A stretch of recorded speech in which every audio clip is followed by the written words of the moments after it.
ابو سعید رضی اللہ عنہ سے روایت ہے کہ وہ رسول اللہ صلی اللہ علیہ وسلم کے پاس آئے، آپ بخار میں مبتلا تھے، تو انہوں نے اپنا ہاتھ آپ کی چادر پہ رکھا، کہا ہے اللہ کے رسول آپ کا بخار تو بہت سخت ہے۔ آپ نے فرمایا بے شک ہمارا حال اسی طرح ہوتا ہے، ہم پر آزمائش زیادہ سخت ہوتی ہے اور ہمارا اجر بھی زیادہ ہوتا ہے، یعنی جس کی آزمائش بڑھی اس کا اجر بھی بڑھا، جس کی تکلیف زیادہ اس کا ثواب بھی زیادہ۔ پھر انہوں نے پوچھا اے اللہ کے رسول لوگوں میں آزمائش کے لحاظ سے سخت کون ہوتا ہے؟ آپ نے فرمایا انبیاء۔ کہا پھر کون؟ آپ نے فرمایا علماء۔ کہا پھر کون؟ فرمایا نیک لوگ۔ اب ہونا تو یہ چاہیے تھا کہ جو نیک لوگ ہوں، یا عام طور پر لوگ یہی سمجھتے ہیں کہ اگر ہم نیک کام کر رہے ہیں، عبادت کر رہے ہیں، تو پھر ہماری زندگی میں تو کوئی مشکل نہیں ہونی چاہیے۔ نہیں، مشکلیں ہوتی ہیں ان کی زندگی میں، لیکن وہ برداشت کر کے خوشحال ہوتے ہیں، وہ دل سے خوش راضی رہتے ہیں، اور وہ سمجھتے ہیں کہ ہر لمحہ ہمارا اجر بڑھتا چلا جا رہا ہے، لہٰذا یہ چیز ان کو اطمینان دیتی ہے، اور وہ اس پریشانی پہ پریشان نہیں رہتے ہر وقت، بلکہ اللہ سبحانہ تعالیٰ کی طرف رجوع کرتے ہیں۔ نبی صلی اللہ علیہ وسلم نے یہ بھی فرمایا کہ ان کو یعنی نیک لوگوں کو بعض اوقات ایسی تکلیفیں آتی ہیں، کچھ لوگ آزمائش پر بھی خوش ہوتے ہیں بنسبت اس شخص کے جو کچھ دیے جانے پر خوش ہوتا ہے۔ یعنی عام لوگوں کا حال کیا ہوتا ہے کہ جب ان کو کچھ دیا جاتا ہے تو وہ خوش ہوتے ہیں، لیکن انبیاء اور نیک لوگ جب ان پر کوئی تکلیف آتی ہے تو خوش ہوتے ہیں، وہ سوچتے ہیں کہ ہمارے رب نے اس کام کے لیے چنا۔ اب رب کی بڑی حکمتیں ہوتی ہیں، وہ کسی پر اس کی وسعت سے بڑھ کے بوجھ نہیں ڈالتا۔ لا یکلف اللہ نفسا الا وسعها، اللہ کسی جان پر اس کی ہمت وسعت سے بڑھ کے بوجھ نہیں ڈالتا۔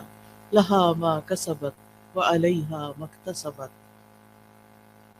مومن یہی دعا کرتا رہتا ہے ربنا لا تؤاخذنا ان نسینا او اخطانا ربنا ولا تحمل علینا كما حملته على الذين من قبلنا ربنا ولا تحملنا ما لا طاقت لنا به۔ یعنی جب ان کو تکلیف آتی ہے تو وہ سوچتے ہیں کہ اگر یہ تکلیف ہمارے گناہوں کی وجہ سے ہے تو کہ دعائیں کرتے ہیں یا اللہ تو ہمیں پکڑنا، ہمیں نہ پکڑنا، اگر ہم بھول گئے یا ہم نے کوئی غلطی کر لی ہے تو اس پر ہماری پکڑ نہ کر، اللہ ہم پہ وہ بوجھ نہ ڈال جو ہم سے پہلے لوگوں پہ ڈالے گئے، اللہ ہمیں وہ بوجھ نہ اٹھوا جس کے اٹھانے کی ہم میں طاقت نہیں، جس کی ہم ہمت نہیں رکھتے، یا اللہ اس تکلیف کو اتنا نہ بڑھا دینا کہ ہم اسے برداشت نہ کر سکیں۔ لہٰذا وہ اللہ تعالیٰ کی طرف رجوع کرتے رہتے ہیں اور کہتے ہیں وَلَا تُحَمِّلْنَا مَا لَا طَاقَةَ لَنَا بِهِ وَاعْفُ عَنَّا، ہمیں معاف کر دیجئے، وَاغْفِرْ لَنَا، ہمیں بخش دیجئے، وَارْحَمْنَا، ہم پہ رحم فرمائیے، یا حی یا قیوم برحمتک استغیث۔ مومن پہ جب تکلیف آتی ہے، آزمائش آتی ہے، تو وہ اللہ کی رحمت پکارتا ہے، اللہ کی رحمت کے لیے دعائیں کرتا ہے، وارحمنا انت مولانا، تو ہی ہمارا والی وارث ہے، تو ہی ہمارا مولا ہے، فانصرنا علی القوم الکافرین، ہمیں کافر قوم کے مقابلے میں مدد عطا فرما، ہم تیری مدد کے محتاج ہیں۔ اور اس میں آپ دیکھیے کہ اس قوم میں سب سے پہلے تو ابلیس آتا ہے، شیطان آتا ہے، جو وسوسے ڈال ڈال کے اللہ سے بدگمان کرتا ہے، تو یا اللہ ہمیں اس کے مقابلے میں طاقتور کر دے، تو ہماری مدد فرما، ہم پر رحم فرما۔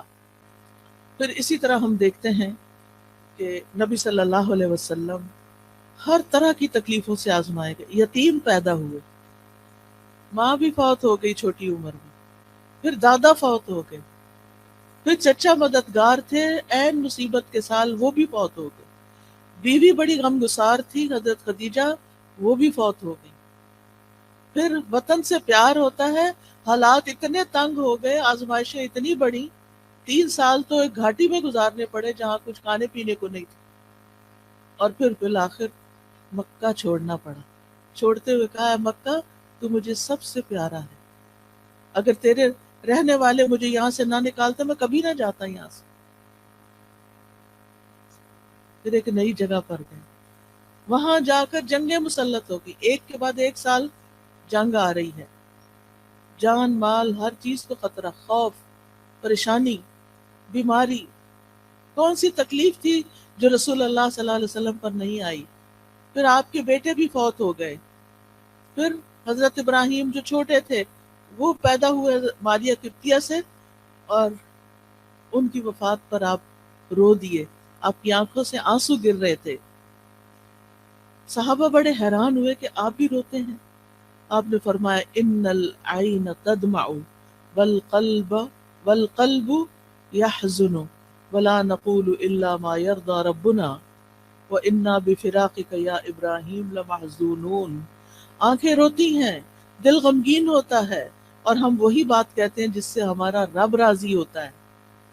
دل میں غم ہے، آنکھوں میں آنسو ہیں، یہ منع نہیں ہے، یہ ہوگا، لیکن زبان سے کوئی ایسی بات نہیں نکالیں گے جو رب کو ناراض کرے۔ اور اے ابراہیم، تیری جدائی سے ہم بڑے غمگین ہیں، یہ تو ہمیں چھوڑ گیا ہے، ہمیں غم ہے۔ سوال یہ پیدا ہوتا ہے کہ یہ تکلیفیں آتی کیوں ہیں؟ کیا مقصد ہے ان کا؟ تو سب سے پہلی بات تو یہ کہ اللہ تعالی ہمارا امتحان لیتے ہیں۔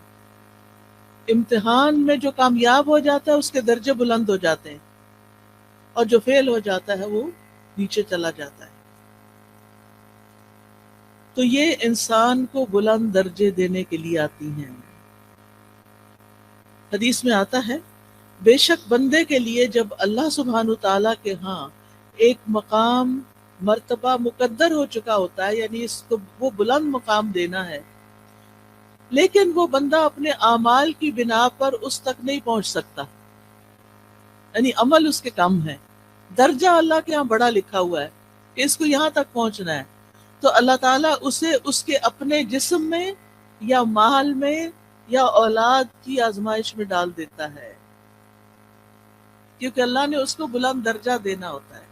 اب انسان سوچتا ہے کہ اور لوگ تو مزے سے جی رہے ہیں، ان کو تو کوئی تکلیف نہیں، وہ تو آرام سے چل لیتے ہیں، مجھے ہی کیوں تکلیف ہے؟ سب کی اولاد اتنی صحت مند ہے، میرا بچہ کیوں بیمار ہے؟